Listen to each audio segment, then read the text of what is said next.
they really enjoyed it, and when I talked to them about it, because we got in contact eventually, they had like they had a lot of like praise for it, and they thought it was really cool. But when I watched it, I was like, I did all these things that made it so hard to like get into for reading it, and I had all these things that made it hard on the GM, and I was just like, I feel like I could do these things better.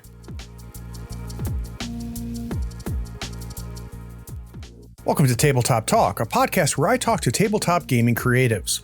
I go beyond what they make. My focus and passion are learning how and why they create.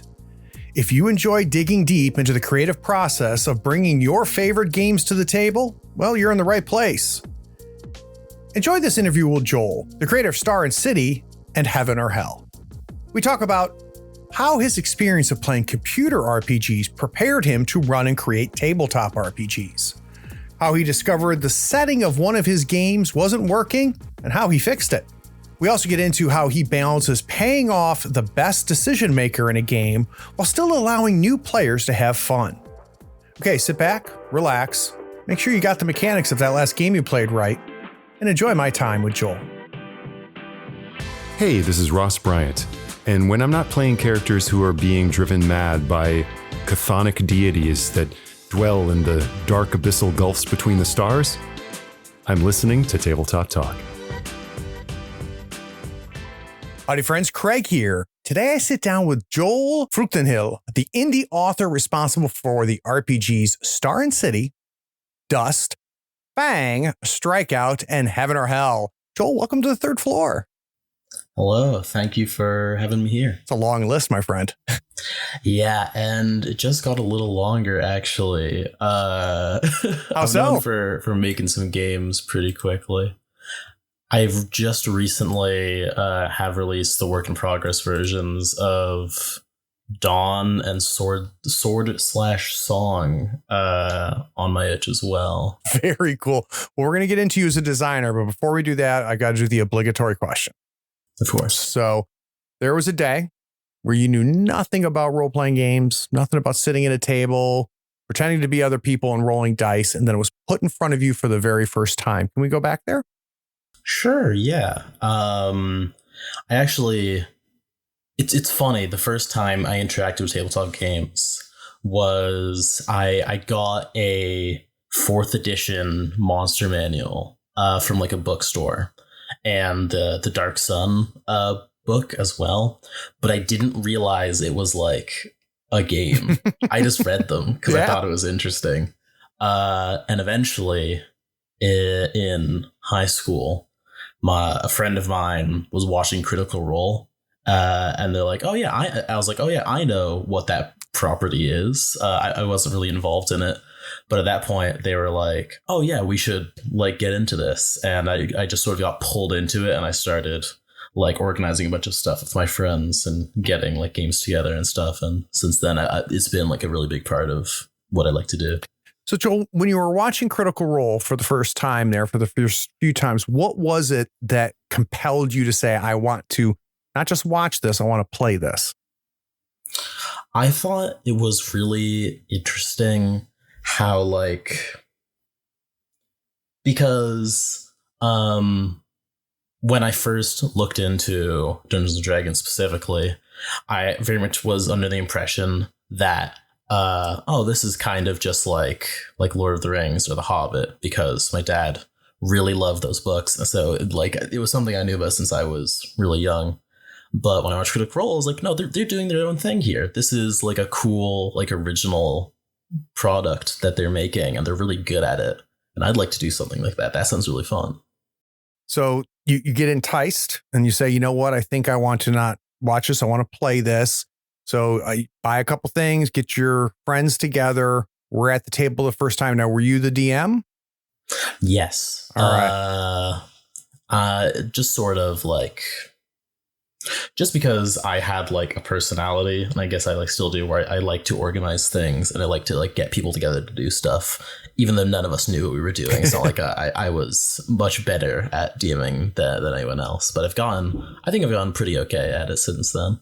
How many sessions do you think when you started to like I get this. Like I think I have my sea legs under me. I think I understand what's happening, and it was less play or less looking up rules and trying to figure this out and figure that out, and you just started playing. How long did that take? I think the thing for me is that I've always been really like sort of, I guess, in tune with the mechanical elements of games, like video games and stuff, since I was a kid, and I interacted with a lot of RPG stuff outside of role playing games. So I was kind of like, I got used to how the systems worked pretty quickly. But I think it took me like my first game to really understand how you should like pace a game for any tabletop game, and like what is like unnecessary to go into, and what helps people like get to like a story. So when you say you get like understood the mechanics, is that because you were kind of lifting the hood on some of the video games you were playing so that you can understand like how it was working? A bit, yeah. I actually I got really into RPG Maker before it, and I played a lot of like MMOs and stuff, and a lot of other sort of mechanically complex RPGs. Mm-hmm. And so when I looked at like statistics on weapons and stuff, and like how they're rolling damage, it's like, oh, okay, I think I get this. So what drove that then, Joel? What made you want to understand how that works? I think like I've always wanted to make stuff related to games. Before I did like my writing stuff, like last year, I started doing the tabletop writing. I always wanted to make like video games and stuff, which is part of why I was so into RPG Maker, because I thought it was just, I've always really liked art that has many like that is under many mediums. Like in games, they have the music and the like visual art direction, as well as the writing and the ability to design a fun game. There's so much stuff that goes into it, and I always thought that was like a really impressive thing for someone to work on. So you get into video games, you get into the crunch of it. You watch Critical Role, you start playing D&D. Mechanically, things are making sense to you, probably simpler than a lot of the video game RPGs that you came across mechanically. For a lot of people, that's where the story ends, right? They play it for a long time, they play for a short time. But at some point you say, I want to make something, right? I want to create just beyond my table here. I want to make something for people that I don't play with to try out. So when did that instinct first hit you, or when did that desire first hit you? It was very fluid, because it started off with a lot of D&D homebrew that I was doing for the games I was running. It was like, I think the main one I remember is like vampires. I thought like, oh, there isn't really a lot of options to play like vampires or like monster characters at the time I was playing. And I was like, okay, what would be the most interesting way to run this sort of thing? And I wrote up this like multi-page long document about like blood as a resource and a bunch of like spells that you could get access to by like spending a resource, and how it would be exchanged throughout sessions and stuff. And eventually I just kept adding to that, especially since we didn't know any of the settings of D&D. We didn't have any of the campaign books or anything. So all of our games were like sort of developing our own world.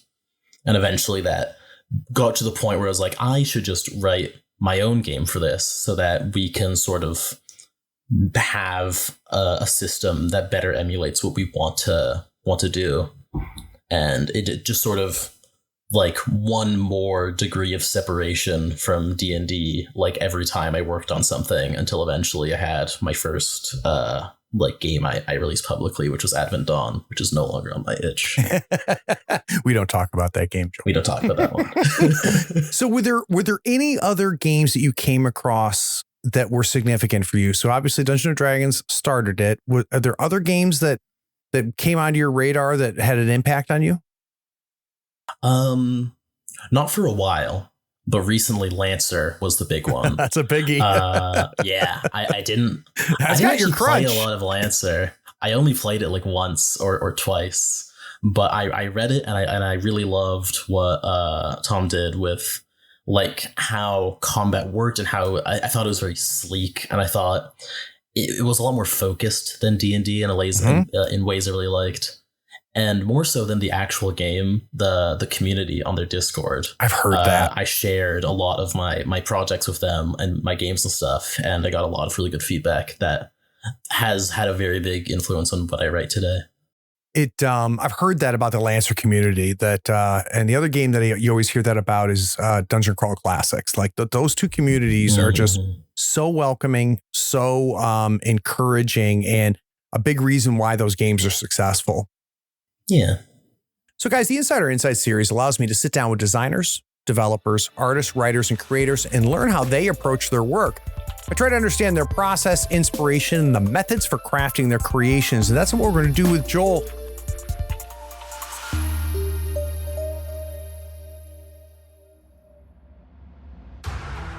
Are you looking for a D&D podcast with a dark side? Something more like Game of Thrones and less like Monty Python? Tale of the Manticore is part dark fantasy audio drama, part solo D&D RPG. There's no plot armor here. The dice make all the important decisions. Join me as I resurrect the excitement, wonder, and emotion of old school D&D. Made for a mature audience, Tale of the Manticore is both a fiction and a game. It's the story where chaos rolls.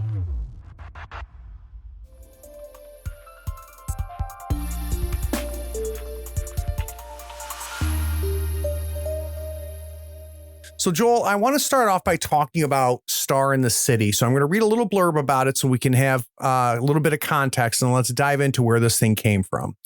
So the blurb is, carve your path through the aged streets of Tibble, the last settlement on a time-lost Earth. In an era long past humanity's destined demise, you are enduring through black technology and the mysteries within. Star and City is a tabletop role-playing game set in a post-apocalyptic dystopian future full of strange beasts known as the Paraxin, mysterious technologies, and superpowered monster hunters. All right, so similar to your origin story, Joel, if we were to trace Star and City backwards, where was the first acorn? Where was the seed that eventually became this game? Yeah, the version you're reading off there is the second edition of Star and City. Okay, well, start with the first edition. There's quite a bit. There's quite a bit to talk about. Okay. Both games are very heavily inspired by a series of video games made by the developers Project Moon. They have this setting that they have worked together with a bunch of not just their games, which are all within the same setting, but also they have web novels, they have comics and stuff, and they've created this very interesting world to me. And one of the big things I think a lot of my games start off in this way, where there is one very specific thing I want to do, and it all goes from there. And for this, it was recreating the combat of one of those Project Moon games. And what was that combat?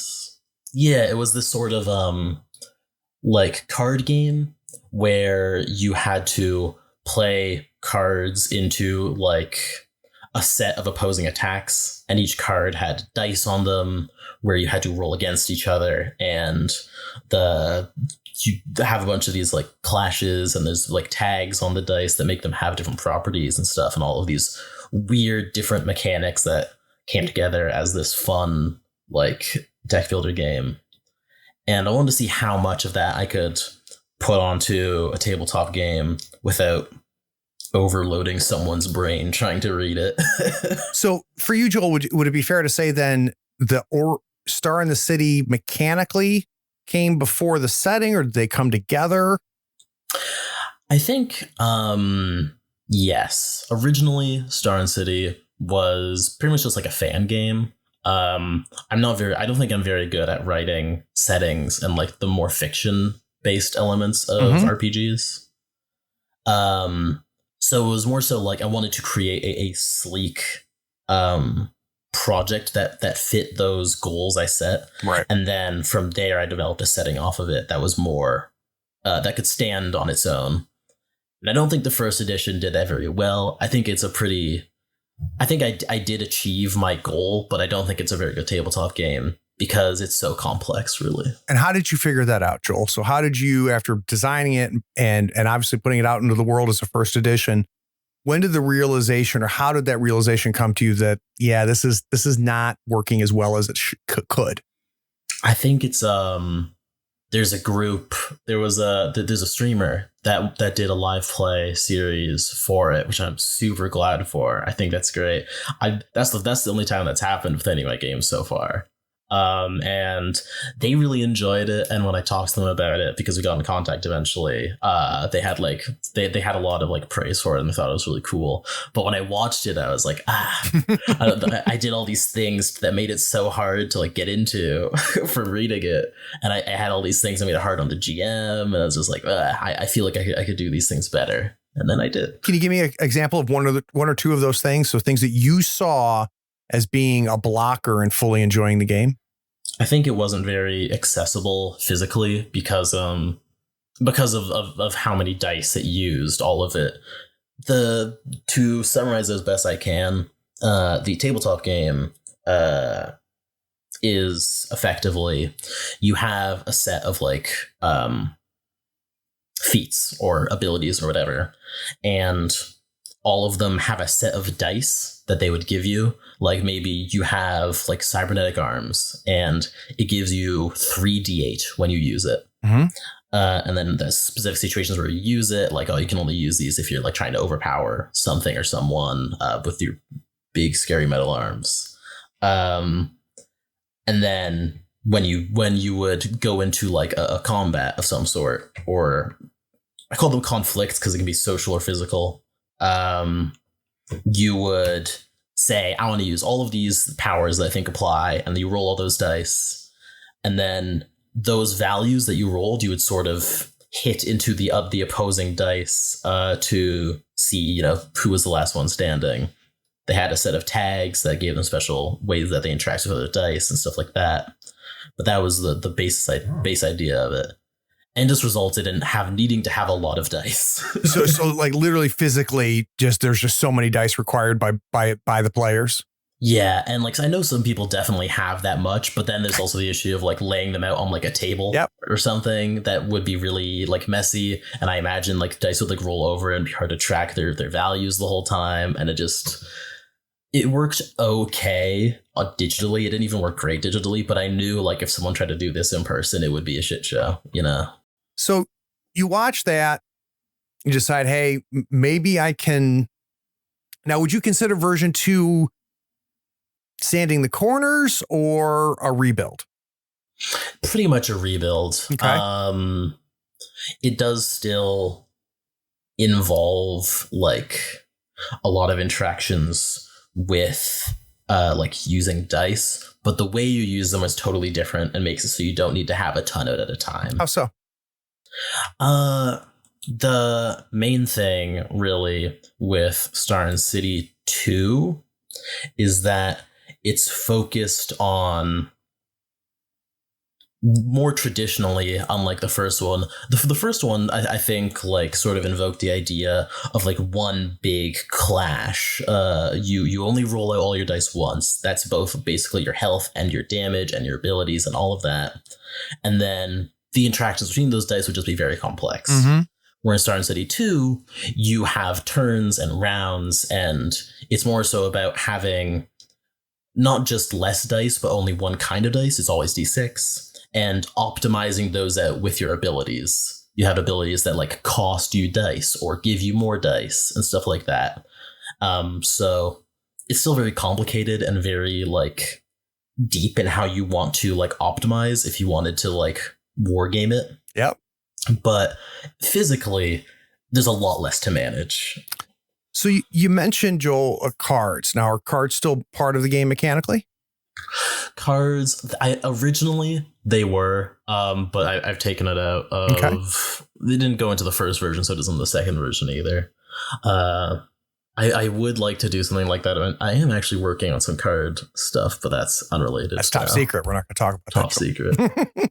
All right, so you start the rebuild, you simplify the dice system, you go to D6s, which is, one of the greatest things about it is everybody has a ton of them, right? They can pull that in, they're familiar with them. You do the rebuild. what was the first time someone other than you saw Star and City 2? Yeah, I did a lot of playtests on my Discord server. Okay. And after the like sort of initial like people reading through it and being like, oh, there's an issue on this page or something, and just like sort of checking it out, I ended up running a sort of like, is it West Marches? Is that what it's called? West Marches style game where people could drop in or out on any week, but I would run these weekly Star and City 2 games that I think turned out really well and really like sort of like streamlined it down into what it is now, and like added the things that I felt were missing, took away the things I felt were more trouble than they were worth. And yeah.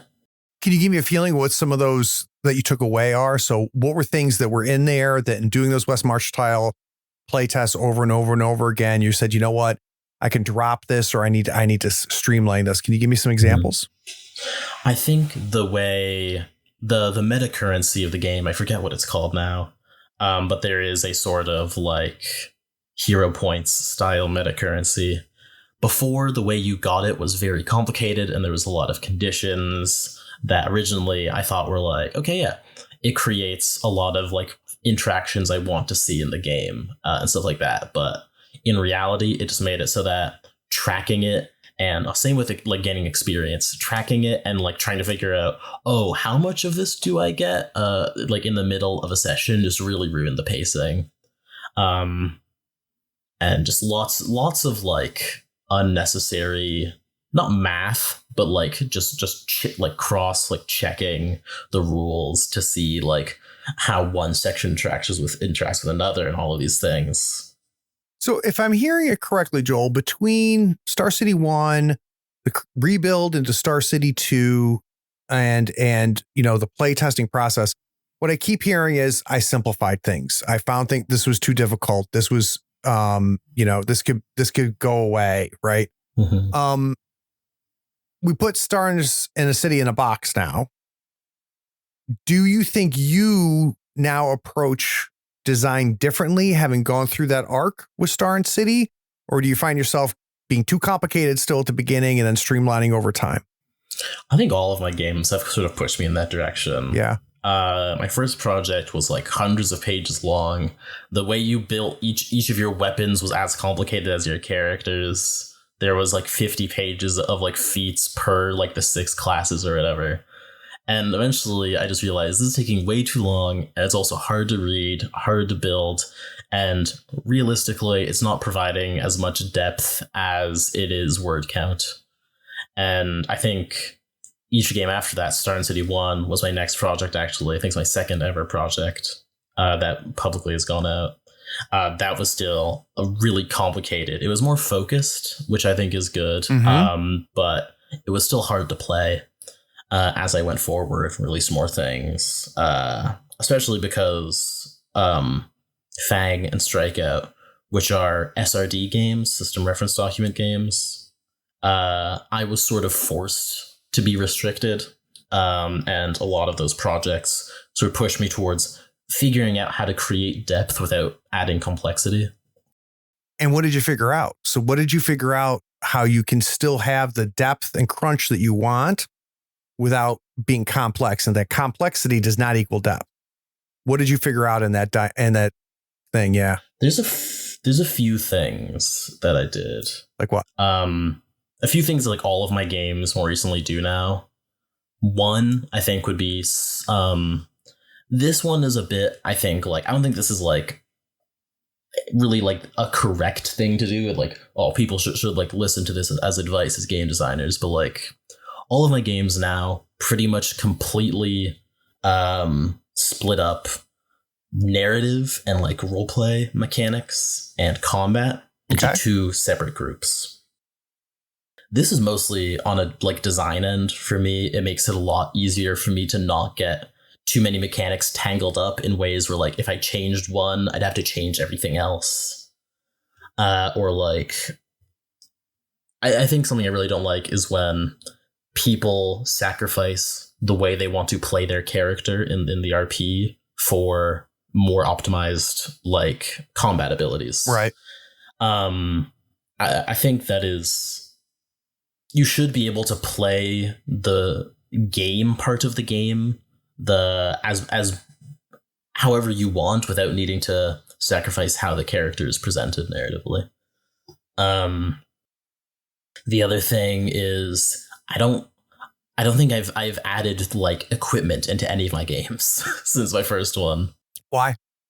I think the main thing is that my inspirations for my games, which is often like anime and stuff, video games, I don't think I ever really think about the equipment that someone has, right? It's like, yeah, this person's a mercenary. They're gonna have a sword. Right. I don't think about like when they got it or if they need to replace it or like if they have more than one. It's like, yeah, that sounds like something they would have. And I've sort of taken that approach with all my games of like, yeah, you are a fighter, so you gain the hit someone with a sword ability. If you have that ability, you probably have a sword. I don't need to track it for you, right? Are you done with Star and City? Is the book closed? I think it's pretty much closed, yeah. And how did you know? Right. So how did you know I'm done? Were you tired of it? Did you perfect it? Did you get distracted? What made you stop? I think it's a combination of all of those things, really. I'm normally working on more than one project at a time, and I can normally tell when something's going to be over by like how difficult it is to work on, because sometimes you like start a new project and it's like, oh, I can add this and this and this, and like this has obvious things I can change about it, and I can optimize, and I can slim down, and I can add these cool visual things or whatever. And then like you look at your other project you started a few months ago, and it's like, I don't know what to do here. I guess I could proofread it. I guess I could like do another play test, because there's always things that you can iron out there. But it's like at that point, I normally like do one full read of it. I do one more like test. I ask my players like, what do you think about these things?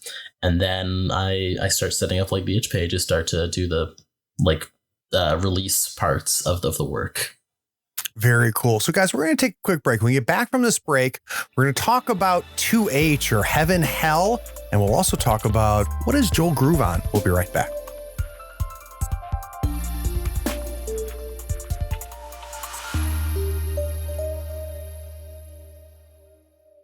Hello, friends, and welcome to the Writer's Room, where you can find all sorts of adventures, antics, and escapades for the 7th Sea TTRPG.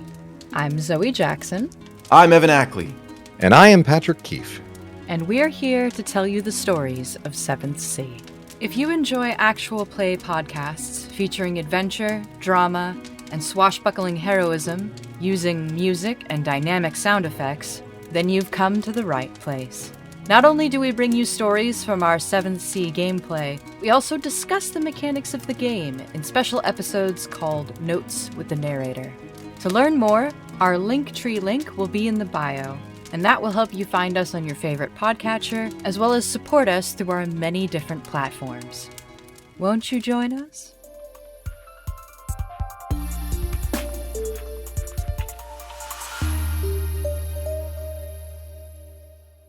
All right, so we're going to move to another game, and so I see it somewhere as Heaven or Hell, Heaven/Hell, 2H. Well, what do you prefer to call this game? I normally call it Heaven or Hell. Okay, great. But I'm trying to fix this as written with a slash everywhere now. All right, so let's do the blurb first. No matter what you call it, Hell, the underworld, Hades, Yomi, everyone's ended up here. No one remembers their previous life. One thing rings true. None of you want to stick around. Heaven Hell, or 2H, is a competitive 1-versus-1 tabletop game set in the underworld. It's meant to recreate the systems and strategies created by traditional fighting video games, allowing you to mix and match several recognizable fighting game archetypes and optional rules to play your dream fighter through pen and paper. Is this a role-playing game, a card game, a board game? What are we talking about here? I think I would call it's been a few things throughout me writing it, but I think right now I would call it a board game. Okay. First and foremost. And again, when we go back before this thing wasn't even close to existing, where was the initial idea? Initially, I think it was mostly just a pun. Because Heaven or Hell is the round start like voice line that plays in one of my favorite fighting games, Guilty Gear. And I was working on a game jam and I was trying to think of like something to write because I think the theme was fighting. And I was like, okay, what's something quick I can do? I'm not too sure. And I was like, okay, yeah, let's do a fighting game RPG called Heaven or Hell, and we'll make it about demons because then it's like it fits the name, and I can also make it a reference to the Guilty Gear and all that. And knowing how important mechanics are to you, what was the initial swipe at the mechanics? What did it look like in its very, very infancy? Originally, I had a very strong idea. It was sort of petty, but I mostly wrote this game because someone told me I wouldn't be able to do it. That's always a good driver, isn't it? Yeah, the idea was that I wanted to make a sort of fighting board game like BattleCon, which is a game by Level 99 Games. I really like all their stuff. They made Exceed as well and Bullet, some other games. But I really like BattleCon, but I was really annoyed that there was no character creation. It was all pre-made characters that you would use from their sets and stuff. So pausing real quick there, Joel. There's a lot of fighting games out there. What specifically, and it's not character creation, what specifically about BattleCon really drew you in? I think BattleCon was really interesting to me because at first, when I saw it, I was like, okay, yeah, I really like fighting games. But BattleCon was the first ever like board game fighting game thing I ever saw. And I was like, I'm not sure how you would make like fighting games better or board games better by mixing the two. Mm-hmm. But when I saw it and played, I was like, oh, wow, these are really smart developers. They're using the fact that you can sort of pause the game at any time to make some really interesting and complex characters within their systems. There's like this one character who has like money and they can hire a bunch of goons to do different attacks for them during the match. And there's a lot of other like fun sort of gimmicks that they've given these characters that I was like, I would really like to work on something like that, but I'm not sure how I would do it until I started working on Heaven or Hell. But you did, right? So what was just the rough and ugly first version look? What did it look like? The first version was in a lot of on the surface level.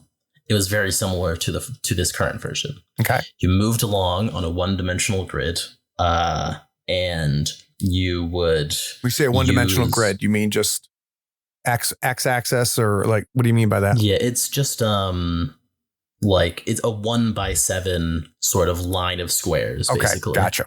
Yeah, and you'd be on this line, and you use your techniques that you got from your archetypes that you can level up to move around, do attacks. There's 3 different types of techniques. You can defend, you can use utility, or you can attack. It has like a triangle: defense beats attacks, attack beats utility, utility beats defense. A lot of these like core elements were the same, but a lot of the like the aspects you would only really know from playing the game changed. There were less stats in the final version.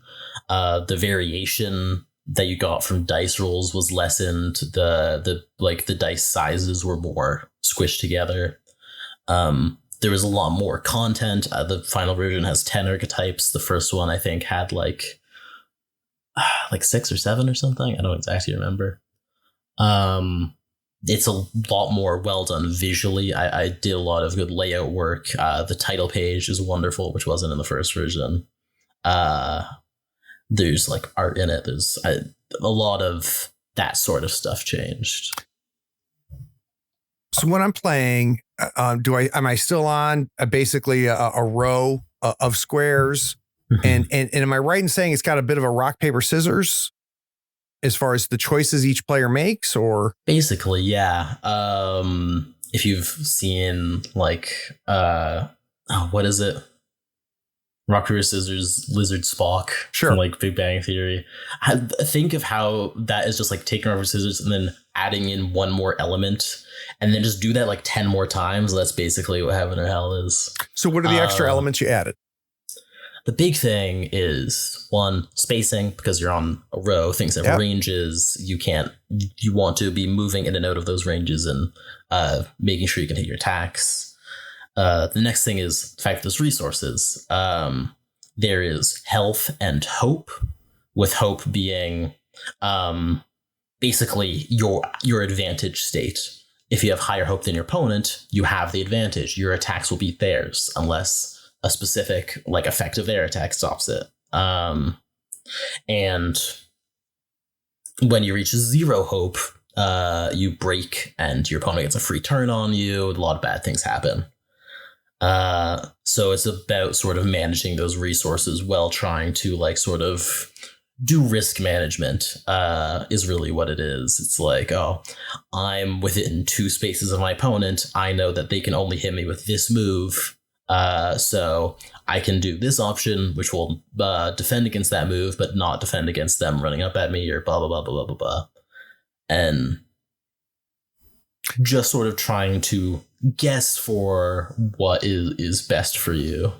So out of curiosity, because when you're dealing with a 1 versus 1 board game, one of the things that I always find interesting is how much of a perfect information game is it, right? So how much information is hidden from each other and or from yourself, because of randomness, and how much of it is perfect information like chess? It's almost perfect well, in a way. Okay. You have full access to your opponent's character. You can always see what they can do. It's within the first section of the rules. You should be able to see your opponent's character sheet. The issue is that due to the fact that there's dice rolls and the fact that there's simultaneous revealing, so neither of you know exactly what your opponent is going to do when you choose your action. It's not exactly perfect information. But it sounds like, Joel, it reduces the gotchas, right? So I don't have some hidden power somewhere that I throw at you didn't even know I had. So exactly. At least you know the tools your opponent's working with, and though there's a hidden round where we make our choices, and those are hidden from each other as they're being made, everything else is out in the open. Mm-hmm. So we have one person who plays this game really well, and then we have me, who's terrible at this game. And we play this game 50 times. How often would the better player beat my ass out of those 50? I think from my experience, it's a lot like a card game. Okay. Where a big part of if you're going to win or not is how you built your character. And I think maybe it depends on if you say you're using, maybe if you're both using the same character, right? Then I think there's still a chance that you can win maybe like 10 times out of that 50, right? But the expectation is 4 out of 5 times the better player will win the game. Generally, yeah. Okay. Especially if you're using the same character, because there is a lot of like strategies that come with playing the game a few times. Like, how risky is it really to do this option at this range? How many turns into the game is late? How much hope is high? How much hope is low? And that sort of knowledge that really affects your ability to sort of hedge those bets. Joel, how easy is it for me to build a character that's bad? How easy, and not knowingly, right? How easy is it for me to build a character, bring it to the table, and the person across the table has made a fine character, but I've lost before we even played because I made a bad character? I'm trying to get a sense of how easy it is for that mistake to be made. The big thing is that when you make your character, you will always have at least 6 pre-made or like pre-chosen techniques. You have 10 in total always. And so that means you have 4 freely chosen special techniques. And then the 6 core like pillars of your set of moves. And as long as you have those 6, you can win no matter what. I've really tried through the playtest to make sure there's no like checkmate situations, because there was a ton in the first version. And as you develop, you see more and more, and you try to work those out. But there's also a lot of optimizations you can do and like really build for your win condition and things like that. So I would say it's really hard to make a like truly miserable character that can't really like survive. But there's also a very high ceiling on what you can make. So there's definitely a way you can be far outclassed, even if it isn't like a hopeless game. I think one of the big challenges that I've come across with one-on-one games, and that includes board games or even like miniature games, is you obviously want decisions to matter. Decisions before the game, decisions as you're playing to matter. You definitely want the person who makes the best decisions to have the highest likelihood of winning. Mm-hmm. But there's a balance to be made because we need people to play, right? And if it's too far in that direction, it can prevent it from being accessible. Yeah. Like chess is great if both of you don't know what you're doing and you learn together. Chess is terrible if you're going and sitting down and just playing with somebody who's just going to crush you over and over again. Yeah. How much consideration went into the design with that paradigm in mind? At first, I think it was not much. But once I had people in the Discord playing it and I was sort of developing it with the community, I realized that like I had to sort of like put my foot down on a lot of those things. Because obviously a lot of the players had different opinions on like how much was too much like focus on character building or like really harsh guessing situations. And eventually I had to sort of like choose like what do I think how should the game be played by the average person. How do you decide a lot of that? Came down to like I think it was really like I think the big thing I realized as I like got to that halfway point of like the game being complete but not good was I wanted, even if you're losing, that you're making decisions. Because in the first few versions of the game, like after the game jam version, there was a lot of like getting one really good hit could lead into a combo that could kill your character. And even though it's like multiple rounds and you still have more chances to win the whole game, it's like it's demoralizing to just be like, oh, I made a mistake, I'm gone. And sort of like flattening out the sort of like mistake to consequence curve, so that you can average out over the course of a longer game was really important to me. That's critical. And it brings to mind something that a buddy of mine who I met through miniature gaming and whose just opinion about games I greatly respect. He once said about a miniature games that he and I both played, he goes, the game is great because you can figure out in the first 30 minutes who's going to win the game. The problem is the game goes for another 2 hours after that. And it sounds like that's what you're talking about here a little bit, right? Which is nobody wants to stick around once the game has been decided and just keep playing. And it sounds like that you were able to tighten that. Is that accurate? Yeah, there's definitely versions of the game where in the first 2 turns, it's like, well, you're in the corner, you're at disadvantage, you don't have resources, you know you're going to lose, but you still have to make those guesses just in case. Right. And that was not a good version of the game. I've tried to make it so more and more situations in the game sort of reset you to a neutral position with your opponent, where you are both sort of at equal footing. Yep. Even if your health is low, that's more so just like a timer and not restricting you from making decisions. So how baked is this game? Is it done? Does it need a little bit more love? Are you going to come back to it? Are you actively working on it? Where is it? The current version of the game is done, I think. Okay. I think it's good. I enjoy where it is right now. I might make some more updates, but I think if you pick it up now, it is a good version of the game that you will enjoy. I am working on more content for it, though, which I'm sharing with my Discord right now. part of that is sword/song, which is sort of like a spin-off kind of. There's some things about the game that have been fundamentally changed because I want to experiment, but it's largely just like here's a new take on the game if you want to try it.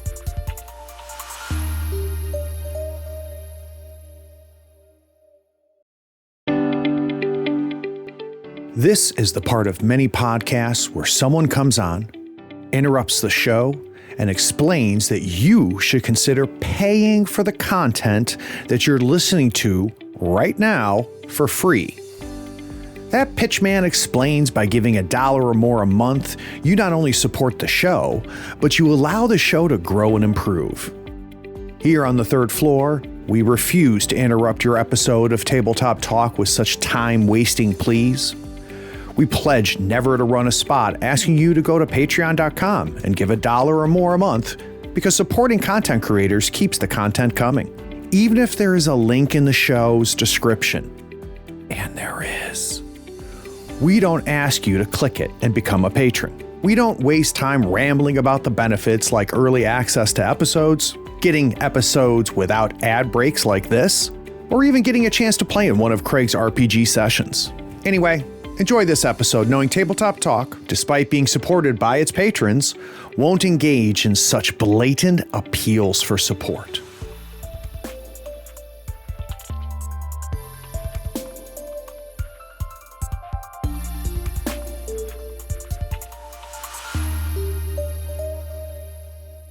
So last but not least, Joel, one of the things that I love to find out is I like to find out for people who make things, what do they consume? So what do they find that other people are making that kind of takes over the brain in the way you hope the stuff you make will do to somebody else? So is there anything recently, a book, a movie, a video game, Prestige TV, something that just got its hooks into you and wouldn't let you go?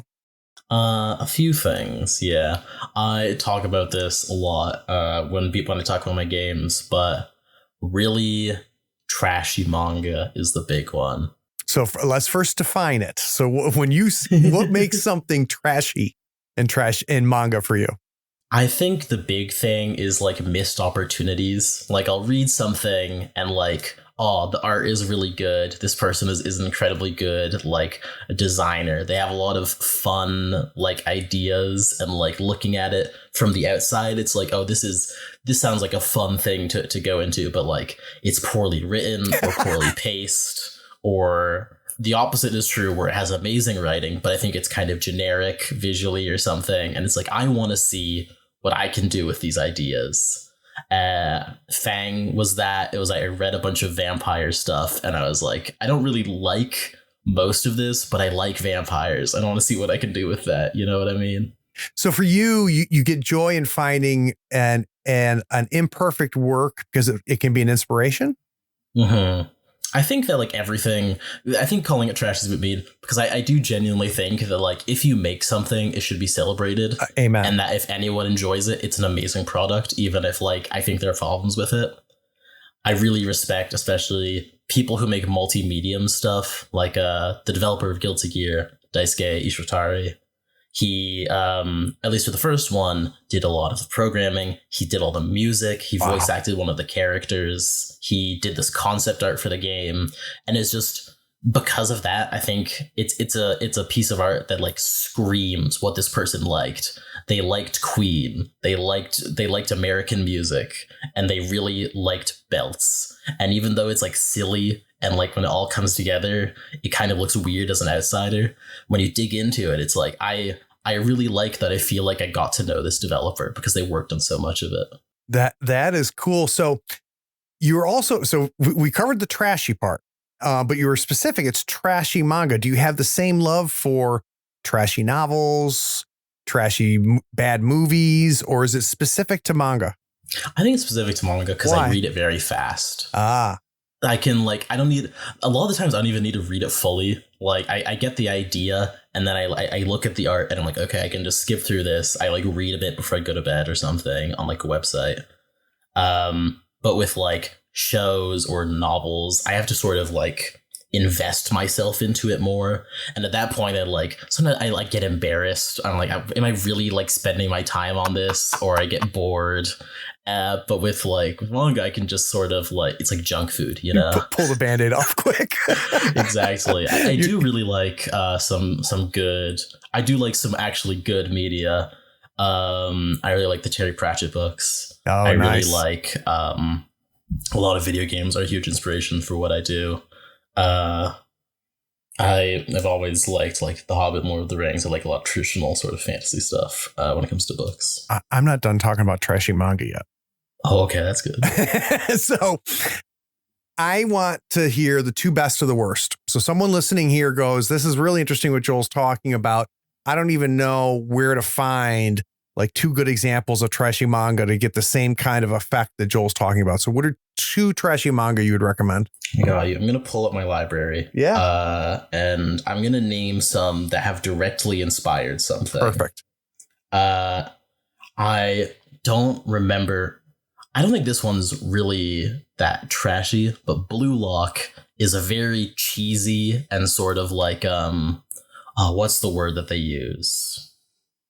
Campy. It's a very campy, like soccer manga, and it puts all the characters in these ridiculous situations that would never happen in any kind of interaction with sports in anyone's lives. But the author is so clearly like just a huge soccer fan that I was like, I need to do something about this. And Strikeout was a big part of that. It was also because I was playing some soccer games and stuff, which inspired all of the mechanics of it. Right. But a lot of the reason why I really wanted to do a soccer thing was I really liked Blue Lock at the time. And the thing that inspired Fang directly was Call of the Night, which is this sort of like classic like comedy manga where it's a bunch of like disconnected chapters that have a gag. And then it turns into this super melodramatic, like really grand, like epic story halfway through. And I don't know why they did it, but I really thought it was funny. So I kept reading it. And eventually I read so much in one night, I was like, I need to write something about vampires. Oh, that's cool. So we know you're a video game person. So Yes. What's the most recent video game that you have played where you're just like, holy shit, it's 3 a.m. Where did the time go? I've been playing so much Street Fighter 6. It just came out recently. So why is but it I've better been than Street grinding Fighter it. 5? Why is there a Street Fighter 5? It looks really pretty. I think Yeah. Street Fighter 5 is really ugly. And also they're just really smart, the developers of it. I think that like the systems make it so that the decision making is so complex and interesting at every point in the game. I think it's very well made. So we got two fighting games that we've talked about, and with Street Fighter 6, you know, for a lot of people, fighting games are just button mashing. Yeah. Right. And what is the term? Twitchware, right? Whereas who's faster? But it sounds to me like you like the layers that are in there, that there's tactical strategies that you really, really dig. Yes. And is that in matchups? The character, they choose this character, so I'll choose that character. Is it the anticipation? I think this is what they're going to do, and I'm going to counter it. Is it like, I'm trying to get a sense of what are those layers that really attract you to these games? I think the big thing for me, a lot of the things you mentioned are very like legitimate parts of like strategy for a lot of people. But for me, I'm not super big on like that sort of stuff. I think the big thing for me is 90% like, how can I enforce a plan, a strategy on someone else and plug all of the holes so that like no matter what they do, I have a response for it. Even if it doesn't work, I like know what I'm doing, you know? So tell me if I'm capturing this right, then what appears to be a tactical game with tactical decision making, you like to come into it with a strategy. Is that fair? I think it's it comes from a lot from my enjoyment of strategy RPGs like Fire Emblem or Final Fantasy Tactics. I like to approach a lot of games in that way, where I I can think of like all of my moves in a fighting game as one of the like characters in like strategy RPG, and I want to look at them and I want to make sure I'm using them to their fullest, and I'm giving them all of the resources that they need to succeed, because I know all of them are going to be able to do something, and like that sort of approach leads to me just trying to sort of not really, admittedly not paying too much attention to what my opponent is doing, and more so trying to figure out like how can I best like put them into a situation they don't like and use all my tools to my fullest. What is the most overrated fighting game out there? A fighting game that is popular that you think is garbage? Overrated fighting game, Mortal Kombat. I really don't like Mortal Kombat. What's it missing? I think it's clunky, and I don't like how it animates. And I think it's like the dad rock of fighting games. You see all the crossovers, and it's like Rambo, and it's the xenomorph from Alien. It's the guy from Nightmare on Elm Street, and I'm like, yeah, you know your audience. That's very funny. So guys, everything that we've talked about with Joel is, of course, in the show notes. So if you scroll down right now, we've got links to everything, including Joel's itch page and the games that he's made. Before we finish, Joel, one, there's a lot of really cool things like playing Street Fighter 6 that you can do on a Wednesday night, but you took the time to spend it with me, and I appreciate it. Thank you for letting me on. I always like to talk about this sort of stuff. Well, you came on the right show. And for those of you listening, this is the end. You made it through the whole thing. I appreciate you doing that. Take care. Thank you for sitting and listening to another fantastic episode of Tabletop Talk. And a big thank you to Joel for joining me today. You can find out more about their work at joel-happyhill with one L.itch.io. The link is in the show notes. So what's the verdict on Mechanical Crunch? Do you like your games crunchy or rules light? I want to hear your thoughts. Let me know on Facebook, Twitter, Instagram, Blue Sky, or drop me a line at admin@thirdfloorwars.com. And don't worry, all of those links are also in the show notes. Could you do me a favor? Hit that subscribe button, or maybe even leave me a rating or a comment. I bet one of your pals would dig this episode, so why don't you share it with them?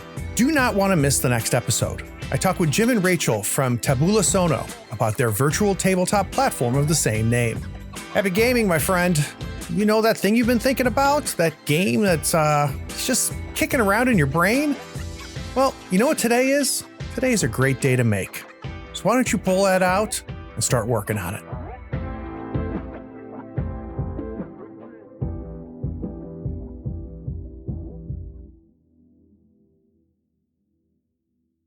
Oh, hey, are you still here? Wow. Well, the episode is over, but if you're bored, why not go to patreon.com and support the show for as little as $1 a month? Yeah, you can just scroll down and get the link. It's Patreon that makes this and all of our other content possible. Don't you want to join the other floorheads on the Patreon Discord? Anyway, thanks for sticking around.